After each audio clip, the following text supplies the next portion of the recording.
All right, now to what everybody's been waiting for, the main event per se.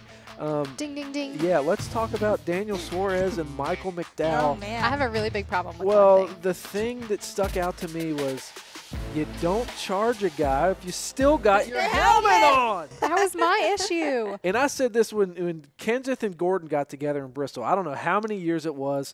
Matt walks up to him. Jeff comes over and shoves him and starts a scuffle. Jeff still had his. It's just a bad look. Well, don't be the first person to swing with the helmet on. Take your helmet off, throw some punches, and let's get down at it. But don't have one person without a helmet that you're swinging at while you're sitting here with a block on. Do you think the helmet threw his center of gravity off, and that's why he went down so easy, or do you think Suarez is just like superhuman strength and just yanked him down? I think maybe he just didn't have time to get out of the car. I think that was it. He parked, dismounted, and he's out of the car, and like all of a sudden, like Suarez is like there, and so, you know.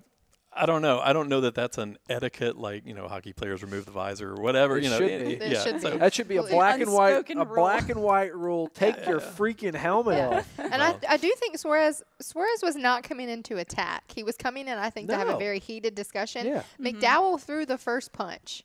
I have Or- a problem. or throat Suarez grab. ended it. Throat grab, yeah. And then Ended it pretty quickly. Chase Elliott's tweet was one of my favorites where he said the big tree tree. fall hard. Was so true because you see McDowell's helmet and then you don't see McDowell's helmet. And then, like, McDowell's trying to grab his shoe shoe, afterwards. But who throws a shoe, honestly? yeah, the two guys I think that you would have picked to fight would not have No, been. They would have been Suarez toward and the bottom of my McDowell. Not Yeah. those two guys. But, I mean, this brings us to a bigger discussion. And you know, Phoenix – is Phoenix the place where these young guys kind of bow up a little bit? I mean, we saw – when Chase and Denny were having their feud, ISM was the place where Denny put his foot down and said he wasn't taking any more of it, and didn't end up winning the race. But I don't think it worked out too well for Denny that day.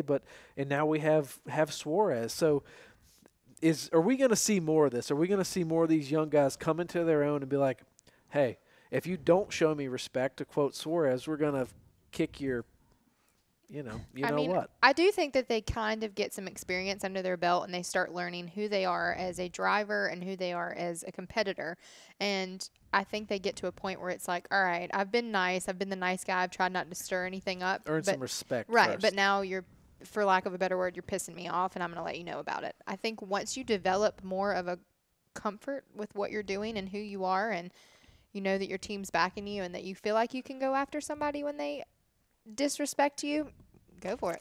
Well, I think, you know, one of the things too is, and you know, everybody's like, oh, you know, people need to show more passion, or you know, we really want to see the personalities kind of come out. And it's like, well, if you keep asking for that, that's what you're going to get. I mean, you know, it is, you know, for the most part, you know, except for, you know, when in the heat of competition, you know, McDowell and Suarez are pretty, you know, easygoing folks. I mean, you know, get them out of the car, but boy, you put them in that competitive field, and yeah, sometimes this is what happens, and the gloves, if not the helmets, come off.